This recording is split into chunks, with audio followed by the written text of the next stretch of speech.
Good morning, everyone. This is Gönül Tol. I'm the director of the Middle East Institute's Turkey program and a fellow with MEI's Frontier Europe initiative. I'm pleased to welcome you all to today's discussion to talk about the post-election dynamics in Turkey. As many of you know, it's been 4 months now since Turkey held presidential and parliamentary elections. And like every other election held anywhere in the world, Turkey's elections were hailed as historic. But I think in the Turkish case, the elections indeed mark a turning point because they came at a very critical juncture in the struggle between democratic and autocratic forces in the country's economy and its foreign policy. Erdogan faced significant challenges in the run-up to the elections, from a devastating earthquake to runaway inflation and major tension with significant allies. And he pledged that only he could fix the country's problems, and apparently enough number of people believe that. So where are we today? That's what we're going to discuss. Since the elections, has he taken steps that would indicate that he's going to keep his promises? So to discuss these, I'm joined by an excellent panel. They're my personal favorite analysts in their own fields. Seda Demiralp. She is an associate professor and chair of international relations, Department of International Relations at Işık University in Istanbul. Selva Demiralp, she is a professor of economics at Koç University. And Soli Özel is international relations lecturer at Kadir Has University in Istanbul. Well, thank you so much for taking the time to talk to us today. And I will dive right in. Seda Hocam, I would like to start with you to get your take on the post-election political dynamics in the country. You know, Turkey has long been identified as a competitive authoritarian regime. Competitive because elections and electoral competition are actually real. They're not just a facade. And most Turks, until recently, believed that they could vote Erdogan out. But on the other hand, fraud, civil liberty violations, and abuse of state and media resources had made the regime authoritarian. And given the disarray the opposition has found itself in after the elections, can we still call Turkey a competitive authoritarian regime? Because it seems like the opposition parties are nowhere close to posing a real electoral challenge to Erdogan. So let's start with that. Okay. Well, thank you, first of all, for inviting me to this seminar. I guess the short answer is that since the elections, Turkey moved from an electoral autocracy with an oppressed opposition to an electoral autocracy with a depressed opposition. Well, I'll explain what I mean, but let me start with saying that before the elections, we talked about various political outcomes. We talked about positive scenarios, and we talked about negative scenarios. In positive scenarios, we talked about redemocratization, with opposition taking over government. In negative scenarios, we talked about opposition winning, but incumbents not allowing peaceful transition of government, or opposition losing and incumbent party pursuing further polarization and democratic backsliding. But one of the least talked about outcomes was perhaps the opposition dissolving itself, like the way they did since June 2023, and Turkey like quietly transitioning into an oppositionless political system. So basically, government with no functioning opposition. And I'm not talking about disintegration of the opposition alliance here. That was somewhat expected. But I'm talking about opposition voters withdrawing from politics, losing interest in politics the way we see now. So I'm basically talking about political apathy reaching really critically high levels. I think we should talk more about this problem and possible ways to reverse this, to change this, because I think what's worse than an oppressed opposition is a depressed opposition, because then you can expect no change for sure. And there's even some numbers. I can refer to some surveys like Conda or Panorama or Metropole. They find rate of undecided voters or voters who say they will not vote reaching more than 30%. And the majority of that comes from the opposition. That doesn't happen a lot in a country like Turkey, where turnout is traditionally high. And of course, we can expect some of this to decline as the election day approaches, but still it's a very high number. And I think we should talk a little bit about why we have this picture. Apathy typically comes from a reaction to the perceived loss of political efficacy, the feeling that I cannot influence anything. So obviously opposition losing the election when the expectation of change was so high was one reason of this loss of political efficacy, loss of that feeling. But it's not just that. I think the reaction of the opposition parties, opposition leaders particularly, to failure, particularly Kemal Kılıçdaroğlu's reaction, or maybe the lack thereof a reaction, and him acting as if this was not a big deal, that he wasn't really responsible of the outcome, and there was no real need to change anything. And his resistance to leaving office and allowing change, I think that was what broke the back of the camel. And because it created the feeling that not only can I not change the government, but I can also not change my own party. So when people feel this way, they either stop following politics or they stop expecting anything from the opposition. And sometimes they may turn to the government and think, like, is the government really that bad? Is there any way I can find a space for myself or my agenda in this side of politics now? And I think then some of these people start connecting their expectation of hope not to the possibility that the opposition one day could win the elections and change the government, but the incumbent party perhaps normalizes a little bit, right? So now maybe we can talk about how this affects Erdogan's situation, right? Like, I think this rising apathy and the opposition basically like sabotaging itself, dissolving itself, is making things obviously easier for Erdogan. Ruling without an opposition, it doesn't get any better than that. We know that autocrats benefit a lot from political apathy. We can think about the case of Russia. We can talk about the case of Russia. So I think Erdogan is in a relatively more comfortable position, a safer position. I think he can get consent now with much less need to polarize the society. Not that he will not, but he needs less of that.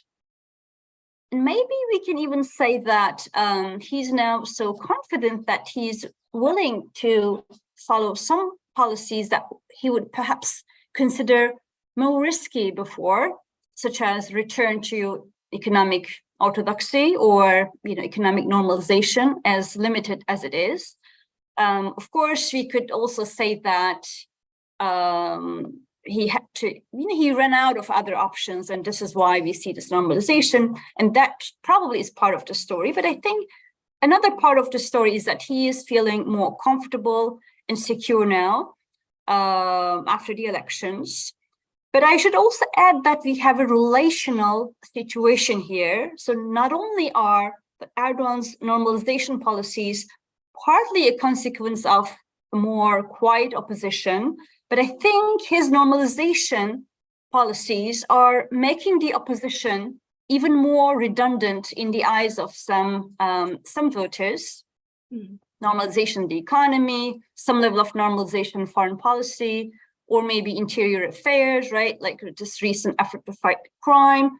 I think with all of this normalization, quote unquote, Erdogan is giving a signal to the voters. Basically, I think he intends to create a feeling like, yes, the opposition is in bad shape, but maybe that's not too bad because the government is already doing what the opposition would be doing. That's interesting. And it's an excellent point, really. I mean, it's quite depressing, but excellent point. And the point that I made in a recent piece for the Financial Times, where I said, you know, what we see as moderation, steps that Erdogan has taken after the elections, and there's been a lot of commentary in particularly in the West that Erdogan is moderating. But in fact, what we see as moderation could be just the final stage in Erdogan's efforts to consolidate his autocracy, and that is a red flag. I see that as a red flag. So I have a follow-up question, but I want to turn to, and by the way, a piece of information. Seda Hocam, she was just promoted to full professorship, and let me congratulate you on that.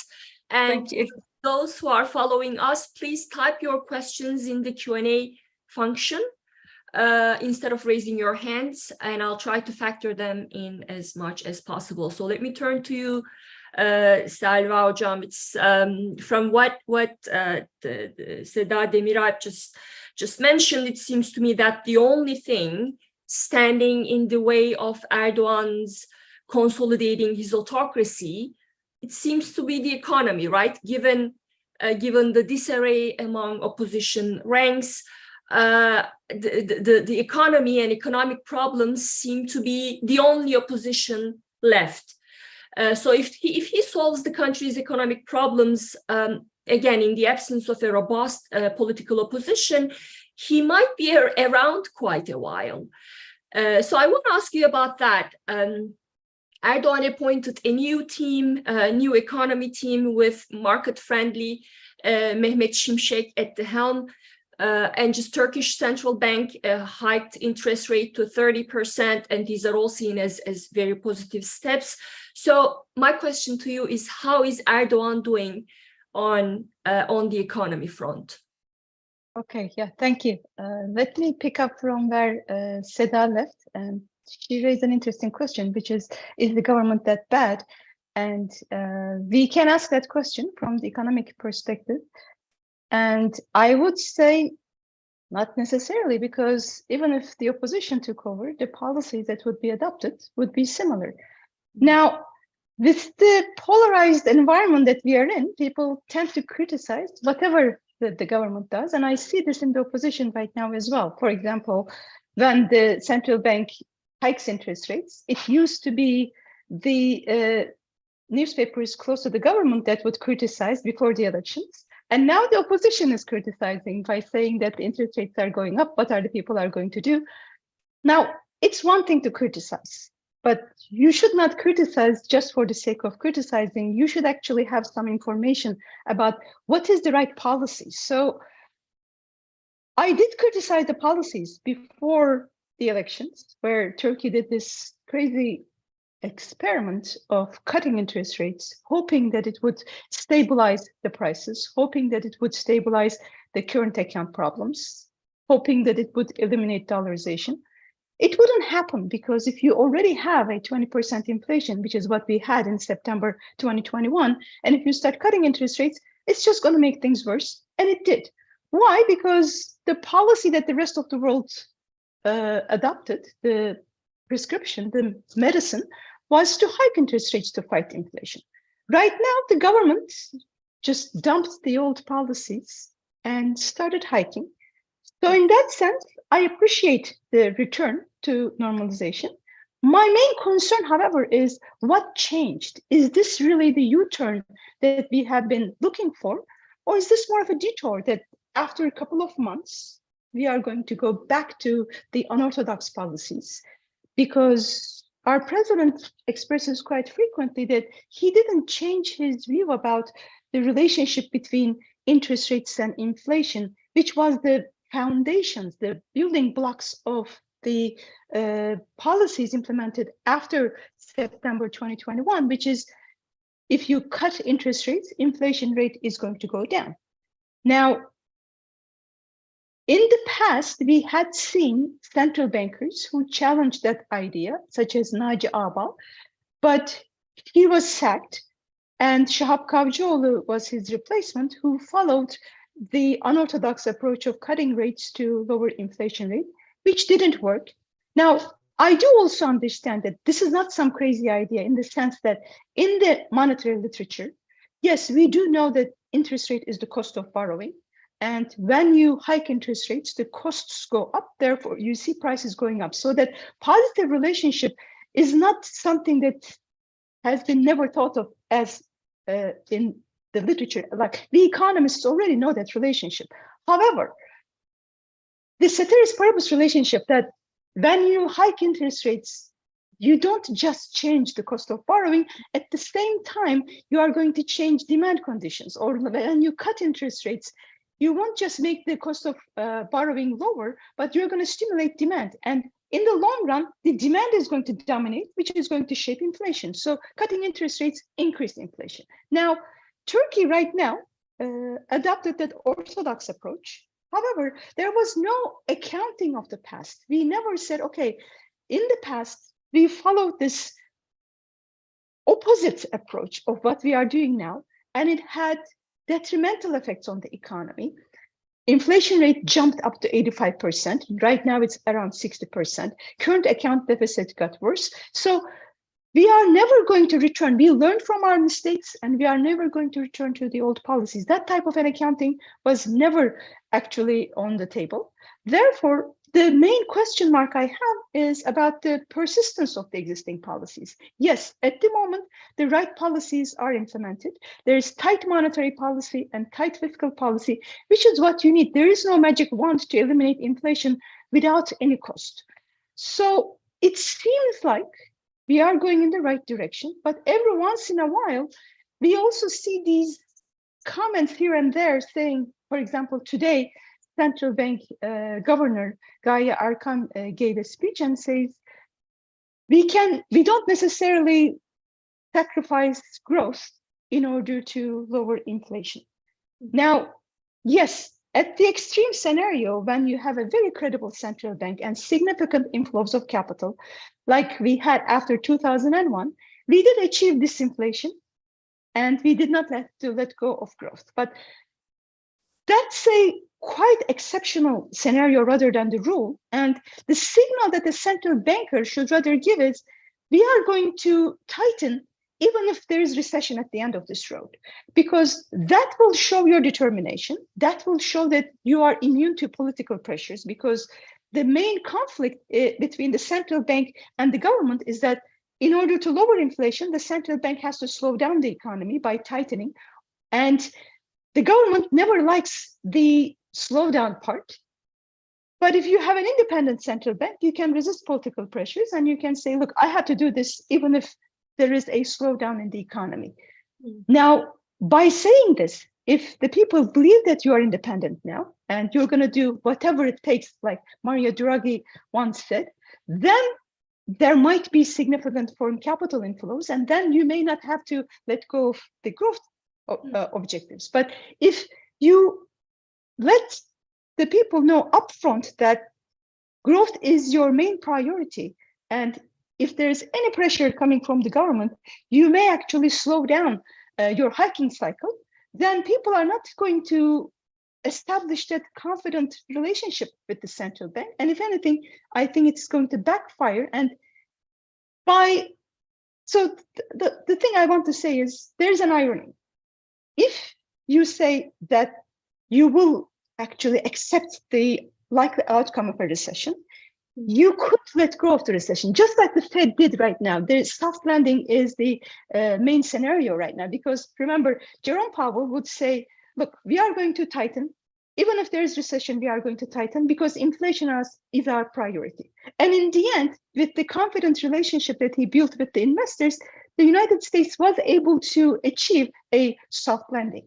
But if he didn't say that, if he said, well, if there's a recession, we may slow down, we may not hike as much, then the investor confidence would not be as strong, the consumer confidence would not be as strong, and we could end up with the hard landing scenario. Right now, what Turkey needs to do is to reestablish central bank credibility. And you cannot do this with a central bank that keeps saying that we are not going to sacrifice growth and we will achieve. That's, like I said, that's the extreme scenario. That's not the more likely scenario. And if you have to choose something, as the Turkish central bank law says, you have to choose inflation targeting. And unless you do that, I don't think we will establish the confidence. And I don't think we will be able to achieve price stability and growth at the same time. Well, you touched upon this, but I just want to make sure that you know, in Ankara, there is a widely held perception that the new economic team has been given leeway until the end of the year. And after that, Erdogan will start campaigning for the municipal elections and go back to his old ways. So you agree with that, right? It seems like it, because, and also I should also note that the time until the end of the year is nothing. I mean, fighting with inflation is a long-term commitment, and you cannot really do much in a couple of months. So we have seen this in the past. The central banks would start tightening, and then prematurely they would start cutting interest rates or stop tightening further. And if this story ends up like what we had seen in the past, then I don't think it will be possible to achieve price stability. And yes, from the signals that we get, it looks like they won't allow the central bank to tighten sufficiently to reach the 15%, let's say, goal by 2025. I am optimistic that we may at least lower the inflation from the current high 2 digits to maybe 35 or 40%.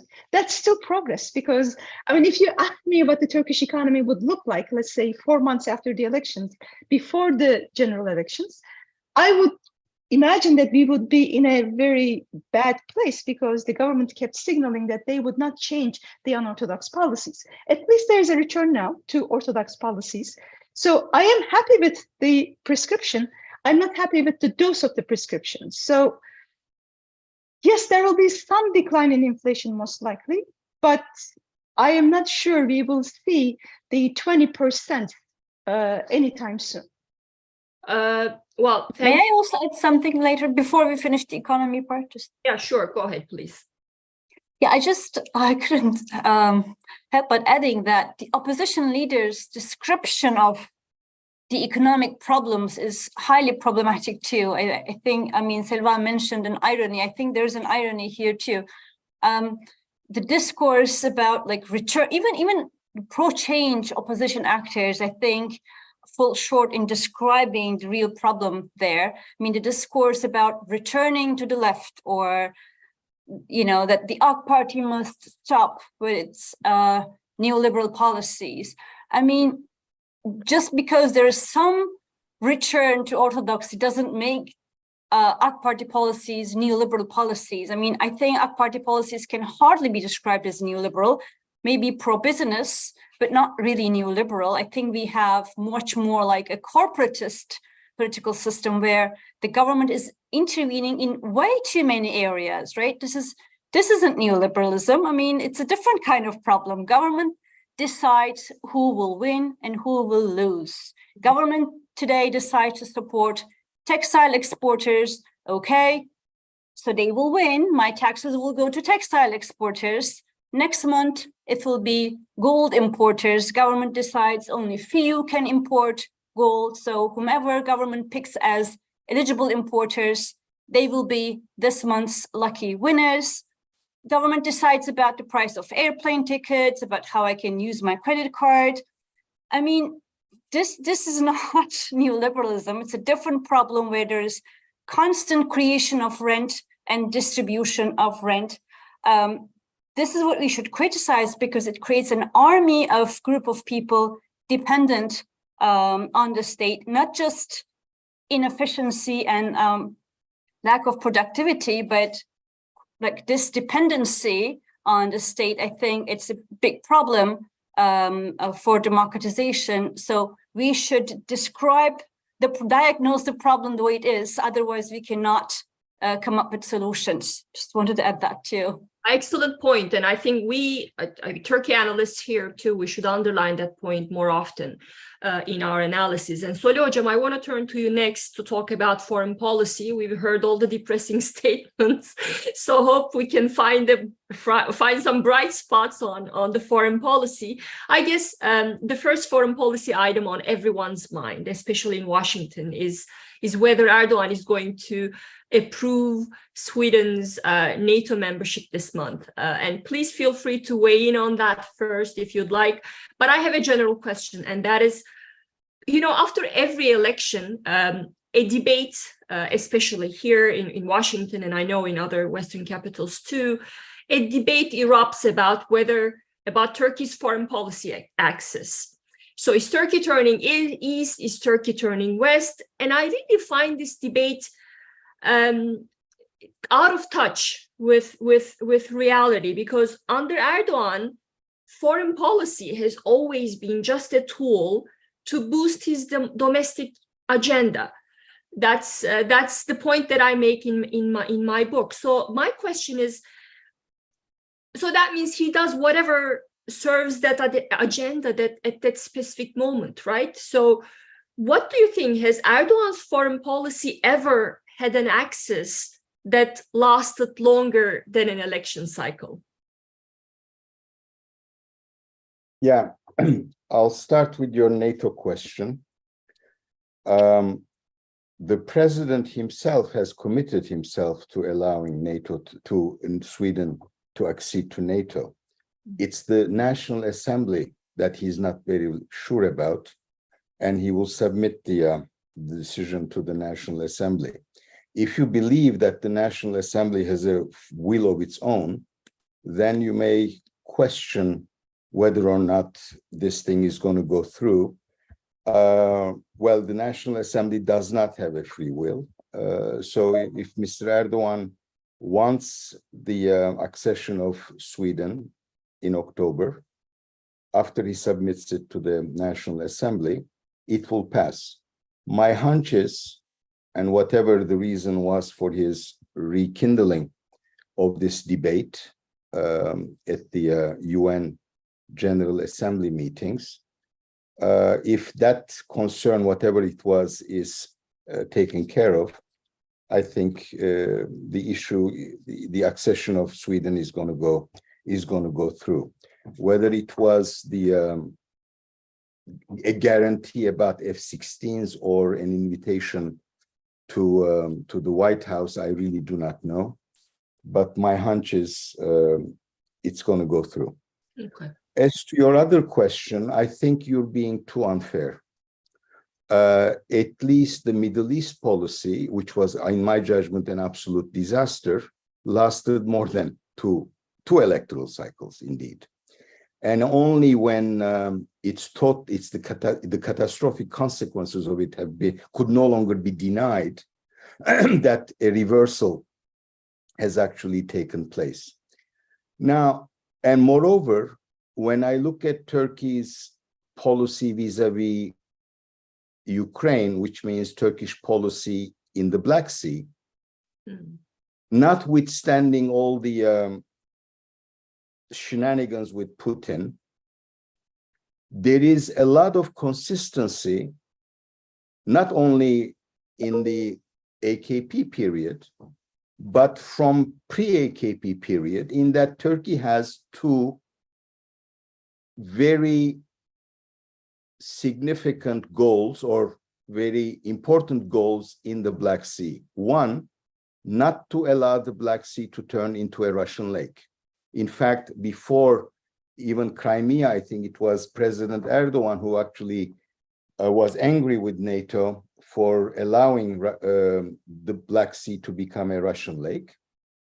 And the second thing, and it looks like a contradiction, but the second goal of Turkish foreign policy since the end of the Cold War was not to let the United States or NATO be actually an actor in the Black Sea.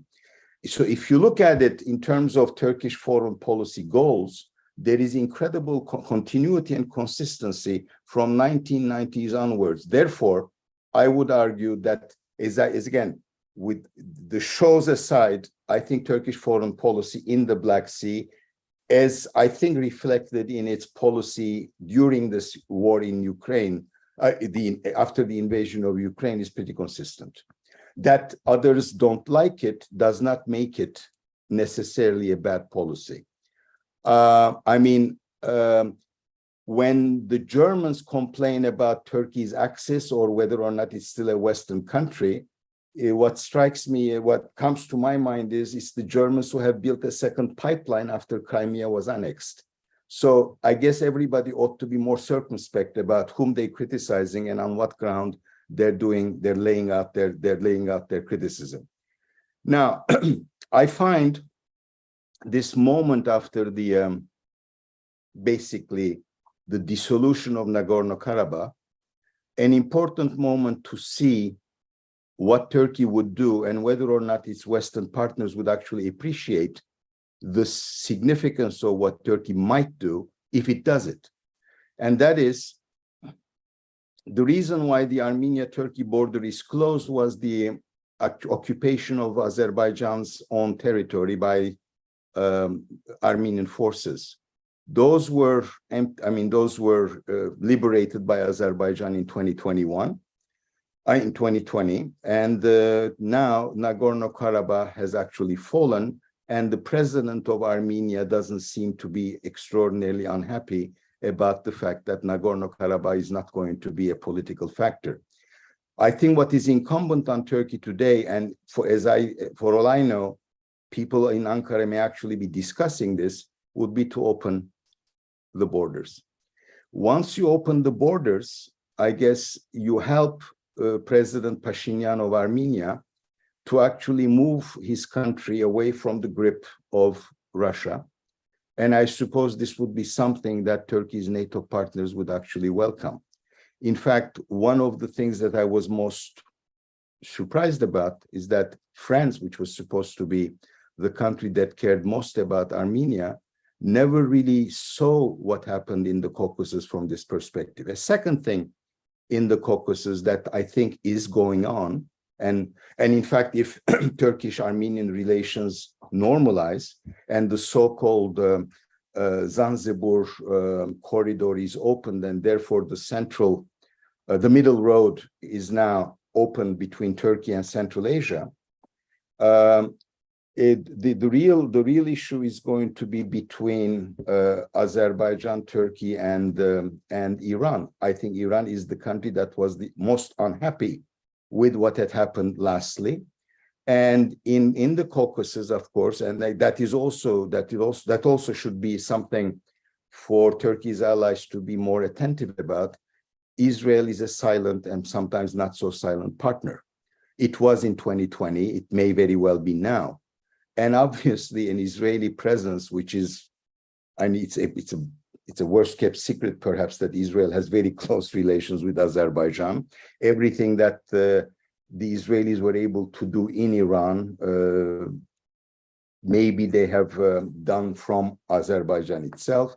And if there's a new configuration and Armenia gets closer to Turkey, there is some kind of a settlement, if not necessarily a peace agreement between Armenia and Azerbaijan, the corridor is opened, Iran is going to be very unhappy. And in my judgment, Turkish-Iranian relations are likely to deteriorate in the years to come. And as I said, Israel is also a force there. And given the fact that for many Western countries and also for countries in the Middle East, however much they may be ameliorating their relations with Iran, containment of Iran is very important, and that will be one of the theaters where the containment of Iran actually would be to a certain extent accomplished. Now, a couple points on that. The Zanzibar corridor, Erdogan recently said that it could go through Iran, which I found very surprising, because one of the main motivations from Turkey's point of view to push for this corridor was to make sure that Turkey is less dependent on Iran. But you're right, Iran has been opposed to that. We'll see what will happen. And I guess you're right that Black Sea kind of has been the exception in that regard, that Turkey has from Turgut Özal, the initiatives that Özal boosted, promoted, they're mostly in line with what Erdogan is doing and what Turkish thinking there is. But in other places like the Middle East, the relations with the West, in places like Central Asia, in Africa, I see all these zigzags, and they all make sense from Erdogan's point of view if you accept the assumption that they're all. But Gönül, it takes two to tango. Bibi Netanyahu and Tayyip Erdogan are not necessarily two people who have been enamored of one another for a long time. Mm-hmm. They probably resent one another, if not hate one another. And look at the coziness of their meeting in New York, and at the time when the Palestinians are under such immense pressure and the settlers are doing all sorts of things in the West Bank, Bibi Netanyahu is going to be welcomed in Ankara. I mean, truly, politics really makes strange bedfellows, which means that this opening to the Middle East, which I guess with the Arab countries hasn't really yet amounted to much, and it is also from a position of weakness, and the weakness mainly derives from what Selva Demirel described economically. The one that is really truly most important is the one with Israel. And Israel, of course, is important for Turkey because of relations with the United States, but now in the Caucasus. But it isn't just Turkey that is trying to ameliorate relations. The Israelis have been very enthusiastic about really making relations much better than they were 2 or 3 years ago. Therefore, there must be something in their thinking as to why they're engaging Turkey so closely. And in Central Asia, my understanding is the relations between Turkey and Central Asian countries is not all that bad. America, I think President Biden met with the Central Asian Turkic republics. So this is another theater where the United States or the West in general is going to be competing with the Chinese, and Turkey does have a leeway there and does have connections. And unlike the first periods of his rule, President Erdogan has considerably invested in those countries in the past few years as well. Now, there's another place where I think Turkey and the United States are going to be cooperating much more, and that's in Africa. Yeah. Now that the French are, let's say, ousted, or they just voluntarily left the Sahel, Turkey is the only country in the Western Alliance anyway that has both economic and not inconsiderable economic presence, and also a military presence, and that can also weigh against Wagner's influence. So maybe AFRICOM and the Turkish military will have more to discuss about Africa's security. But when Mr. Erdogan was re-elected, the real questions were about whether or not he would be making more openings to the West. Honestly, and you wrote this in your Financial Times piece, that one ought to look at these things with a grain of salt. The relations with the European Union, depending on the day of the week, are either good or bad. You know, one day we're drifting apart, the other day there are opportunities, the next day they are trying to do all sorts of bad things to us. But what is quite clear is that Turkey is not interested for the moment, anyway, to actually abide by the standards, rules, principles, and judicial principles of Europe in general and the European Union in particular. So to talk about Copenhagen criteria being replaced by Ankara criteria in 2023 really does not sound like it did back in 2013 2003 or 2004. Whether or not you gave them credit in 2003 and 4, I don't know. But certainly in 2023, they just don't resonate the same way. So that leaves me with two important relations. One is Greece. I have to say that I did not expect relations with Greece to at least appear to be going so smoothly as they seem to be.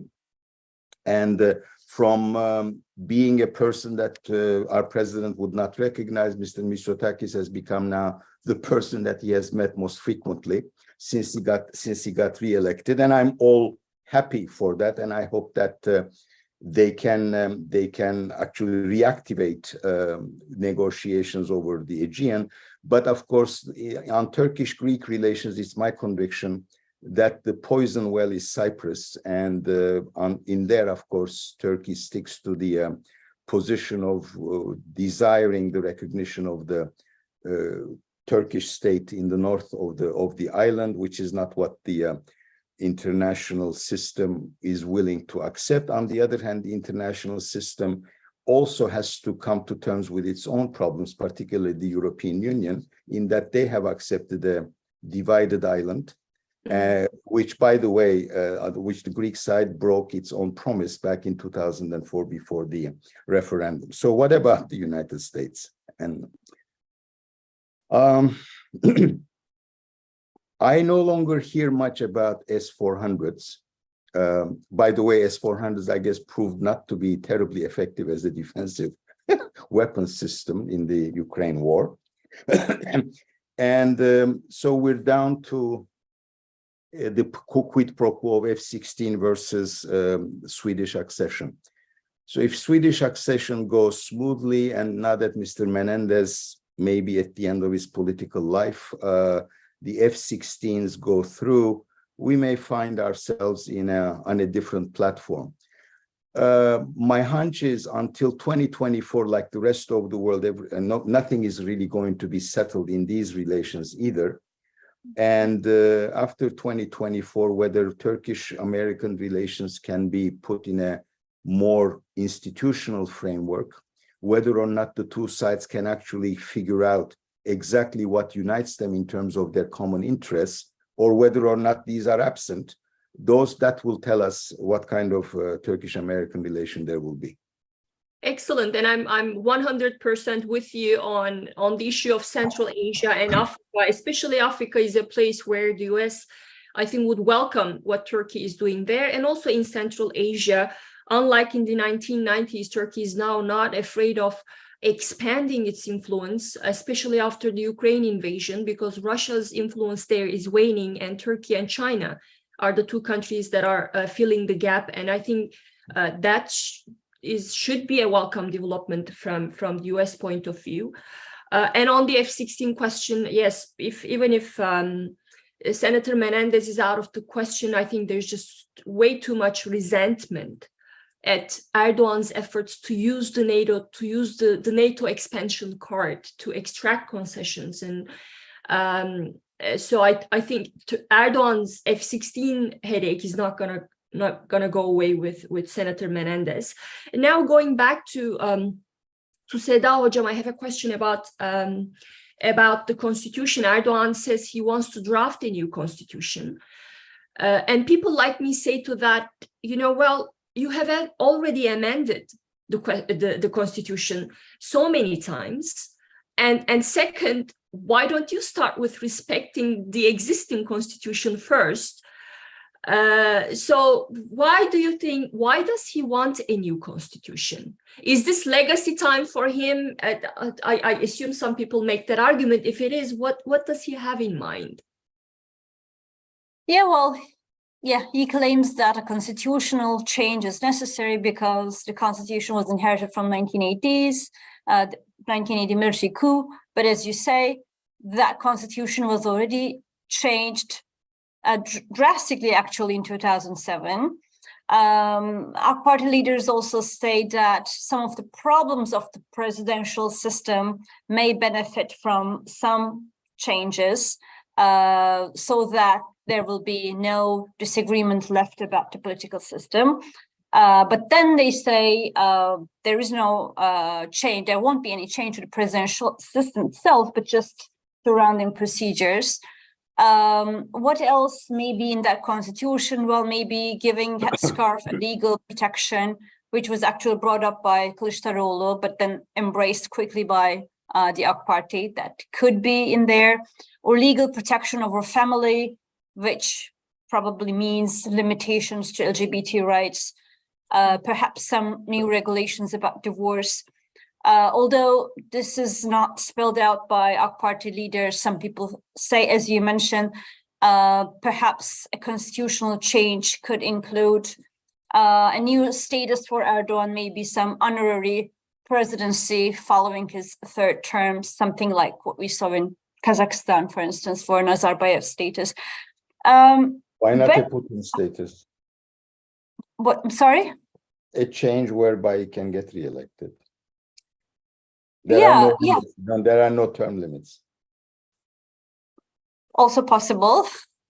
But I feel like, one, what the constitutional change would include is still pretty vague. All of this is very vague. Second, technically, it doesn't seem very likely. It doesn't look like it can happen because it requires 360 parliament members to support the idea, to take it to the referendum. Unless some opposition parties support it, it's not very likely. Then why is the AK Party bringing this up? I guess that's a big question. Does he need these changes? Not really, if you ask me. Like you said, he didn't feel restricted by the constitution when he was running for his third term. That was a transgression, and it, didn't stop him. So I don't think that that's really it. I think I agree with other people who think that's part of the 2024 election campaign, or the fact that constitutional debates keep coming up before elections, because they did come up before 2023 as well. It has to do with the elections. I mean, it's more about debating the constitution than actually changing, I guess. We have a more process-oriented strategy, I guess, here. Because when we talk about the constitution, we talk about the headscarf issue, we talk about family, LGBT issues, systemic issues, rather than, for instance, right now, rather than talking about municipal politics, municipal actors and their services, or we talk less about more concrete topics like economic problems, refugee crisis, or lack of any law and order. So I think talking about the constitution it helps to polarize the society in a way that benefits the incumbents, that helps the AK Party to consolidate its own voters.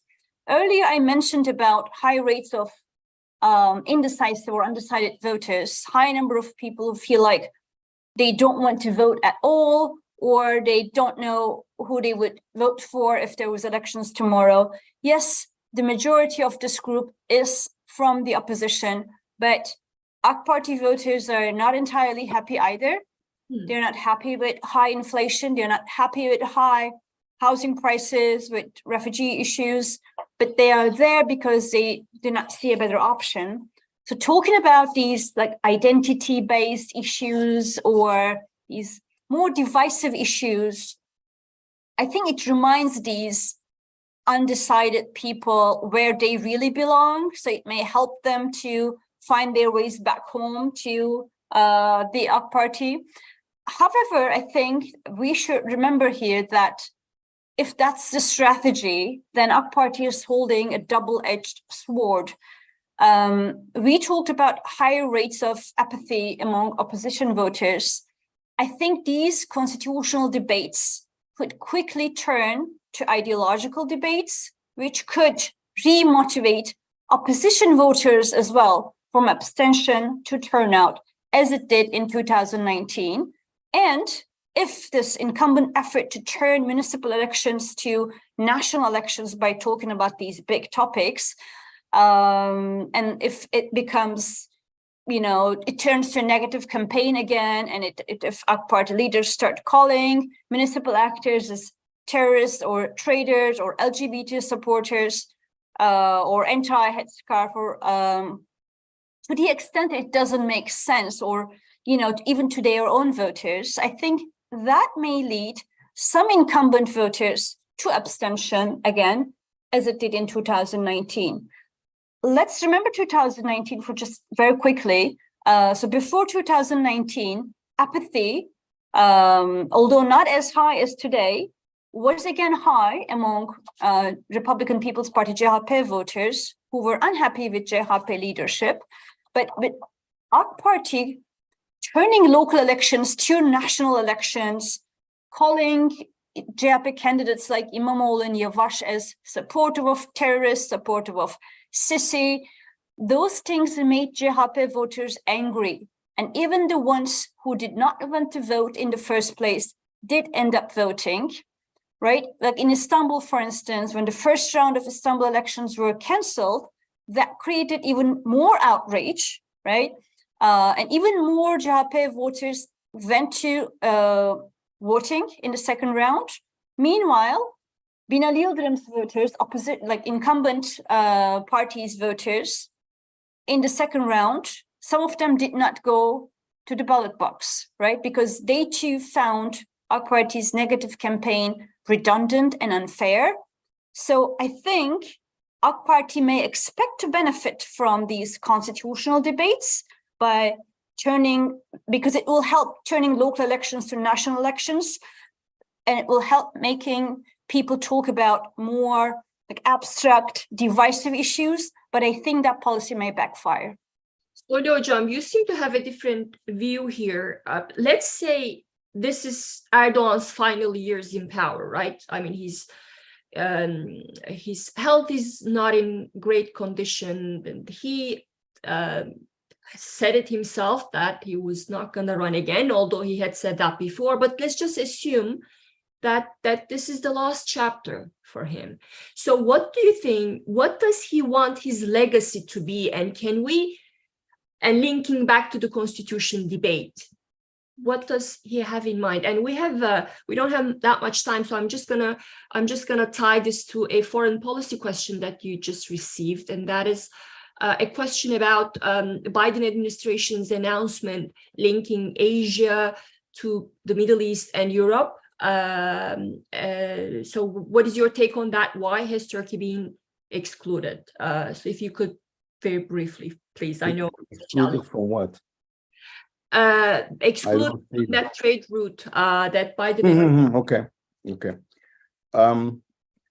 Well, what Erdogan's legacy probably, or the legacy that he wishes to leave behind, would be make Turkey great again. And basically glory days are back, and we now stand tall in the world system. Our voice is heard. We are in Africa, we are in Asia, we're everywhere. And the selling point, of course, is we now conduct a foreign policy that is autonomous. Nobody can impose their will on us, and that is if actually, again, Turkey is back theme. I don't think he wants his legacy to be an economy in ruins, where the income per capita is below what it was when he took over, although of course that was pretty low. But at the end of the day, I think this is what he would want to be judged by. That is, he has brought Turkey at the center of many things. I'm afraid, though, that people around him and he himself, perhaps, given Turkey's still very important strategic location, do not see that another world is being formed elsewhere on which Turkey may not have all that much to contribute to in Asia. And that relates to the Asia question, why this route? I think whether that route is going to be built, I have no idea. It's obviously a lot more expensive than other routes, but it is a strategic choice. And of course, it links two very key elements of the new world that is being built. That is the Gulf region which will be an economic financial hub, which it seeks to become a financial and economic hub.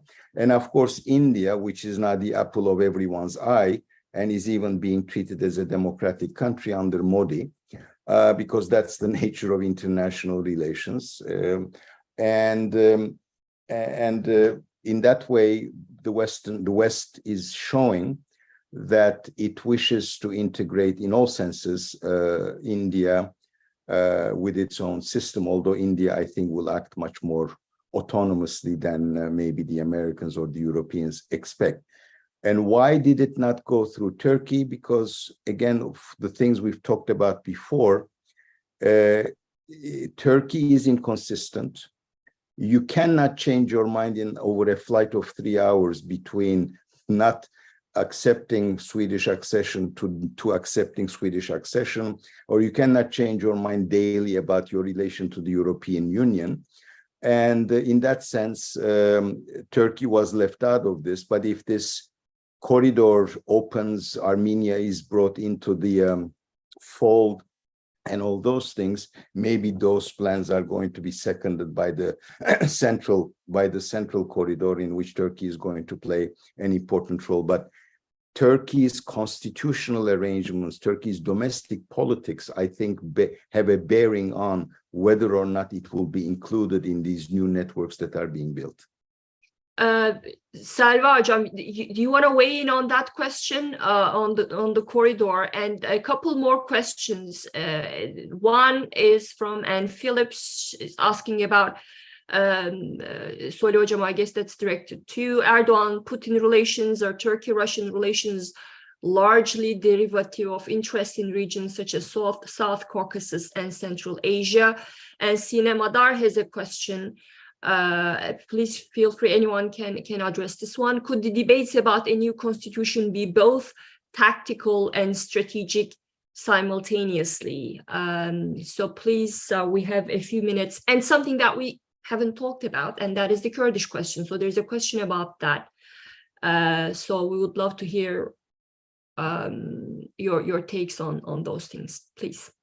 Okay, so very quickly, let me say a few things about the trade corridor. I don't necessarily view it as a negative development for Turkey just because Turkey's name is not officially on the papers. Just to remember, during the G20 meetings, there was an attempt to connect through rail to sea India to the Middle East. However, let's just think about this. During the pandemic, after the pandemic, we have seen the reestablishment of the supply chains, and having a trade corridor close to us, even though we may not be officially in there, is going to help us because these countries have grift trade relationships with each other, with the imports of intermediate goods. Not all countries are self-sufficient. That's the whole idea of trade anyway. So Turkey, being a hub in itself, will be closer to a major trade line. So the establishment of a major line close to us with geographic proximity is only going to help Turkey, I would say. We have already seen Turkey repositioning itself as the West starts to stay away from China. And we have been stealing some role there. And I think this line is only going to help us because having Turkey close to us, having Turkey's geopolitical position is only going to help us. So I would see it as a positive news. And remember, IMF chief Georgieva also mentioned that we should not think of this as a route that is going to exclude any countries. If the idea is to reestablish global trade networks, we should not increase fragmentation, but we should decrease it. So if the route is established successfully, I think at that point, it would also help the other countries to include Turkey in that trade network. Erdogan got pretty upset, though, after the announcement, saying that nothing is going to happen without Turkey. But sorry, we just have a few minutes, and I would like to, Seda Hocam, you wanna weigh in on any of the points that have been. Yeah, I mean, I emphasize the tactical, side of the constitutional debates because I don't think under the circumstances a constitutional change is even likely. But of course, yes, if it happens, I mean, our party would put in changes that would benefit their preferences and their supporters' preferences. Changes that would reinforce Turkey's religiously conservative / nationalist path. I did mention family, LGBT, the headscarf issue. I mean, they would add those, or maybe, like establish a safe exit for Erdogan, or a safe position for Erdogan after this third term. Sure, I mean, they would benefit either way. I mean, either they would achieve these outcomes or they will not, but just talking about this, like I mentioned, would help with with distracting voters from other more concrete issues where the AK Party is not performing well, and reinforcing more divisive, ideological, identity-based lines. Solly Hocam, finally, there's a question about Russia. I guess you could also, yeah, please go ahead. No, I guess you could also add, the question is about Turkish-Russian relations and joint interests there, but I guess you could also add whether these interests purely serve the leaders' interests, or it's a rational thing to do if you look at the steps that have been taken from these. About 23 years ago, Russia and Turkey decided to compartmentalize their relations. That is economic path, political relations. And once Putin came to power, increasingly Russia gained more and more power in the Black Sea. And with the Georgia war and the annexation of Crimea, of course, the balance of power on the Black Sea has turned against Turkey, but that did not stop Turkey from continuing to have prosperous economic relations with Russia. And Turkey tried to use Russia as a counterbalance to its Western partners. Thereby, the nuclear reactor actually is being built by the Russians with conditions that personally I find unacceptable, because it will be in the Russian nuclear reactor and not the Turkish nuclear reactor being built by the Russians. And then, of course, Putin tried to make Turkey a gadfly in NATO and then take advantage of that. The thing is, I think it is by now pretty clear that Turkey is not likely to leave NATO. I think Putin recognizes those limits. And I guess in the last meeting at Sochi, when Putin basically did not show much interest in rekindling the grain agreement, the limits of what Turkey can actually accomplish have also been set. They will continue to have good relations. The two leaders kind of understand one another's needs. That's why they scratch each other's backs. Maybe that goes beyond the state-to-state relations. The personal relation does play a part in the conduct of Turkish-Russian relations. But so long as it goes, it will continue, unless the Black Sea turns into a much more dangerous theater and Turkey is really going to have to make a choice between Russia and Ukraine. Well, we'll have to end it there, but brilliant discussion. Thank you so much all for joining me. And to those who've been following the discussion, we'll be posting the link on our website if you want to watch again. And thank you so much for taking the time. See you next time. Thank you. Thank you. Bye.